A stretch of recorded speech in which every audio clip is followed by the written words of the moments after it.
Thank you for joining us. I'm Nick Elliott, Head of Communities at Dow Jones Risk and Research. I'm very pleased to welcome you to this webinar on sanctions. This is already a critical area for risk and compliance professionals. Sanctions have become a go-to policy tool for various governments. That's created a complex thicket of laws and regulations that are difficult for companies to navigate. Next week, we have a new administration coming into office in the US under President-elect Donald Trump, and that holds the possibility of policy changes in this area. What's the state of play and what does all this mean? Well, those are questions we're hoping to answer for you in the two-part webinar coming up. We're going to start by looking at some data and what the patterns in that data can tell us. And for this, we're joined by two of our in-house experts. Tom Blass is editorial director and co-founder of World ECR, a specialist publisher of information on export controls and sanctions that was recently acquired by Dow Jones.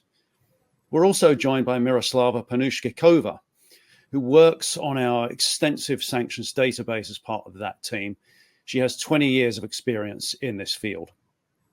You may have questions about what's being discussed today on stage, and if you do, you can write them in the Q&A box that you will see on the right-hand side of your screen, and we'll get to those later in the program.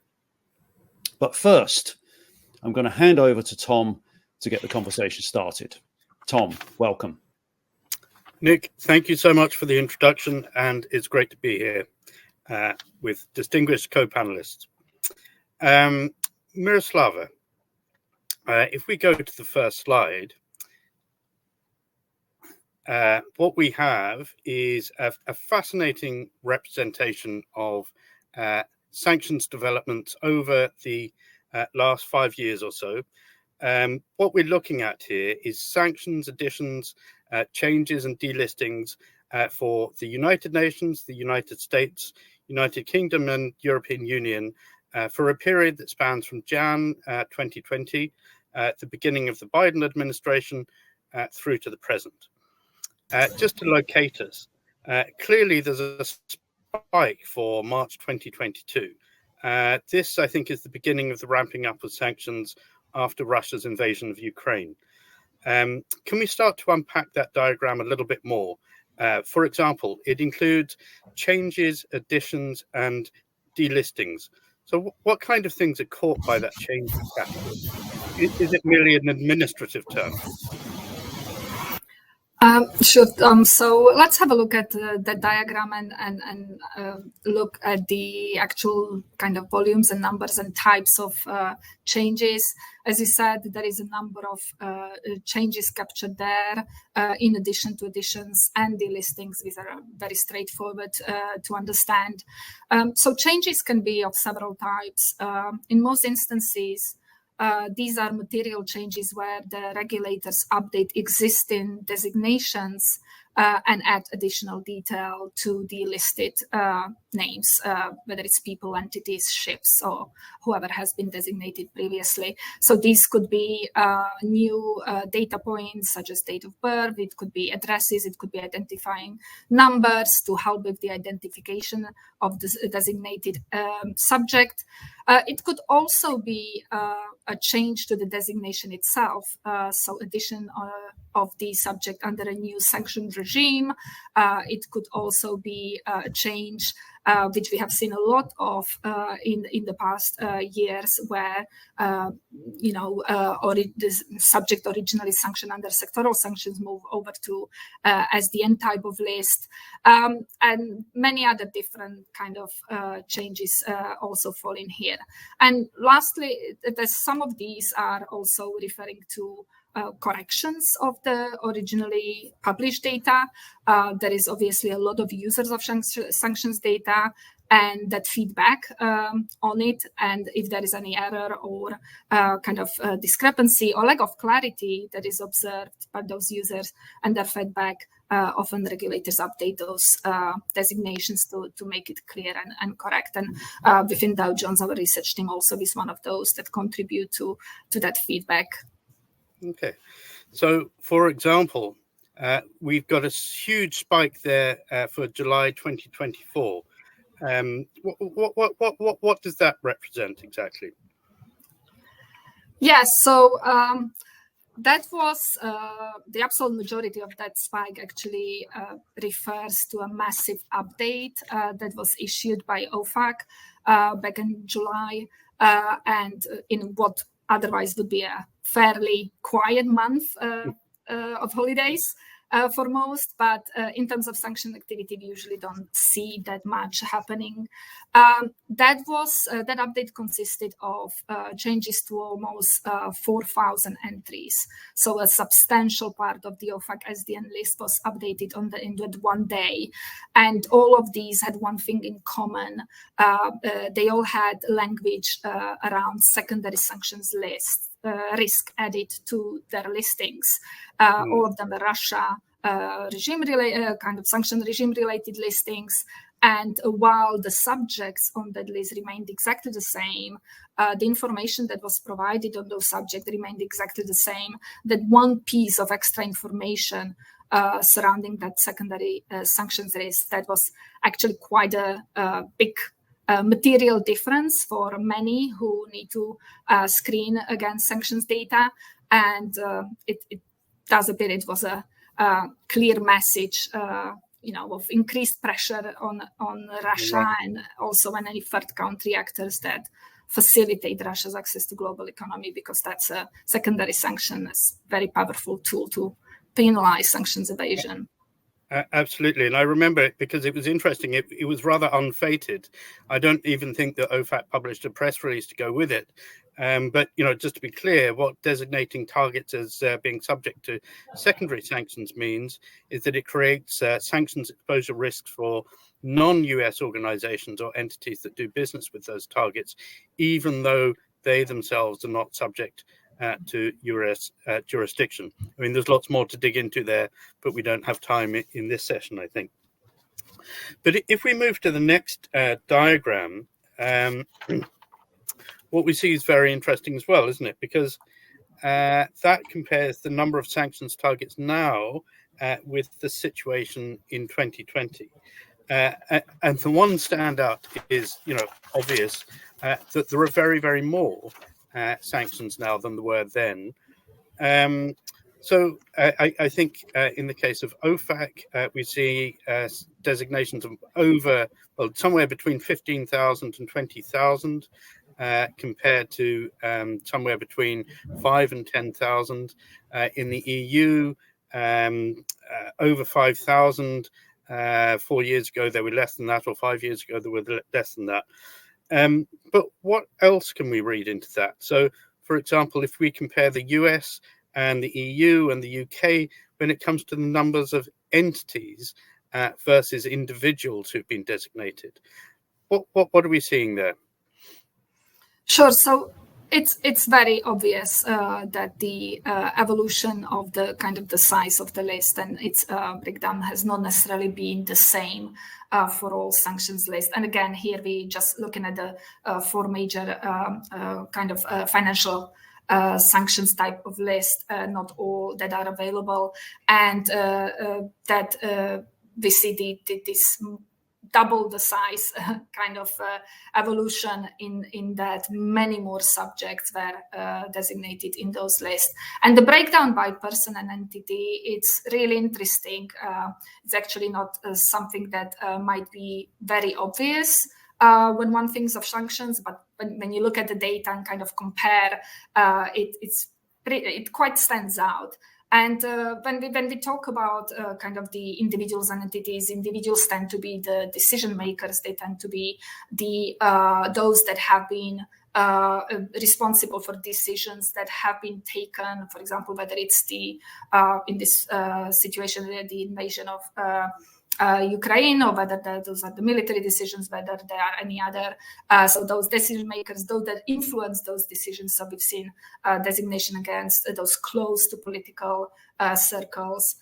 We see business people. We have heard a lot about oligarchs that have also been added to the list. While on the other side, the entities that target specifically, it could be the government institutions, it could be the businesses and major corporations. So it's more focused on the business kind of life and economy of the country. And it's very obvious that OFAC has focused more on those corporations and entities, while others tend to list more of the individuals. One interesting thing as well is that when we just look at the OFAC list, over 1,000 of those actually are ships. So they include them under entities when we do the breakdown. So quite a considerable part. And we actually have seen that increasing in the recent days. Just last Friday, there was a sizable update to the OFAC SDN list where over 240, I believe, vessels were added to the SDN list together with a couple of hundreds of other subjects. So that's kind of the breakdown. That's what it shows us. And it's probably worth just noting that the figures that haven't changed greatly, in fact, have decreased, are the UN figures. As we know, the United Nations has been sanctions apparatus has been kind of sort of blocked from operating by deadlock in the Security Council, and I think that the decrease could be attributed to the removal of Iranian entities in accordance with the JCPOA, which is we see that as well with the EU and the UK figures. But maybe in the interest of time, we should move to the pie charts, which again, so so we have so this confirms what we just said again, I think, doesn't it? Yes, definitely. It's exactly what you mentioned around the United Nations sanctions. The size of the list decreased. The only one actually out of all those that we are aware to have done so. And the composition is almost unchanged, right? So when we look at the sanction regime breakdown, there's been virtually no change, with the exception of Iranian related designations that were removed in line with that in accordance with the Iran deal that resulted in the removal of all those designations. But the rest is unchanged. It's quite striking that in 4 years nothing much changed in that list. But a very different picture when we move to the UK, the US, and EU. Yes, and hopefully this is kind of clear from the pie charts. There's a lot to include there because OFAC specifically has quite a number of different sanction programs that subject can be placed under. But I think that's it's hugely kind of demonstrative of what has happened over the last couple of years. Where when we look at the kind of end of 2020 and where those designations were, under which programs we see narcotics, we see Iran, we see terrorism, Syria being extremely prominent when it comes to numbers of designations there. The picture right now is completely different. So it's largely taken up by designations due to the Ukraine-Russia situation. Terrorism is obviously still present, as well as narcotics, but it's all shifted, and the kind of the breakdown is completely different, which is a good reflection of the kind of the recent concerns in global kind of area, and where the sanctions have been. What the sanctions have been targeting in that sense. And that's roughly mirrored, isn't it, in the EU and the UK pie charts? Exactly. So this is the European Union, and UK follows it very closely as well. It is even more striking, I think, that I think if we count the Ukraine-related regime here, together with Belarus and others, it will be over half of the list is related to that, with the remaining half kind of split between all the different sanction kind of programs that are still in place. So in our remaining time, a couple of things that are kind of that are harder to represent in figures, but one is the fact that because of the 57%, because of the 50% rule in the US and the equivalent ownership and control rules in the UK and the EU, I mean, that changes the picture metaphorically and figuratively and really, doesn't it? Because if you include all those entities that would be sanctioned, the pie chart sort of grow exponentially and create all sorts of new compliance uncertainties, I suppose. Definitely. So the kind of the 50% rule, whether it's for OFAC or any other jurisdiction that has it in place, expands substantially the sanction screening to additional entities that are not mentioned on any of these lists and that need to be identified through research, ownership research, and I located that information and kind of identify those companies that are ultimately owned by a sanctioned subject. The numbers increase when we include those as well. So those owned or controlled, the universe of the blocked entities then grows.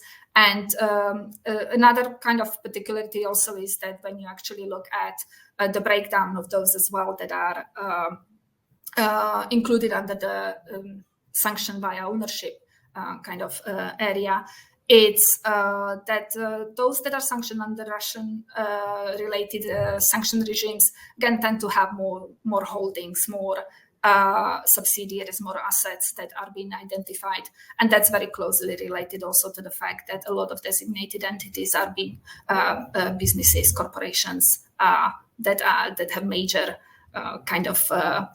it's major company groups with many subsidiaries. So that's something we have observed as well.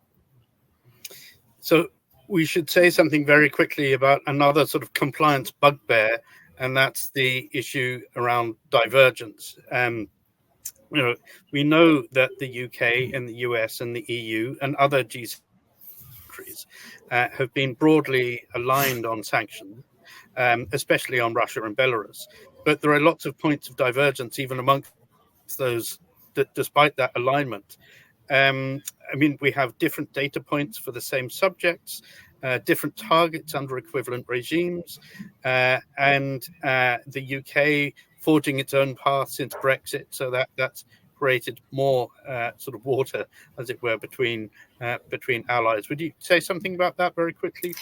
Sure, and you're absolutely right. There has been a very much coordinated effort when it comes when it comes to approaching the sanctions against Russia specifically. So that coordinated effort we have seen over the years since 2022, when the sanctions were first kind of when they picked up.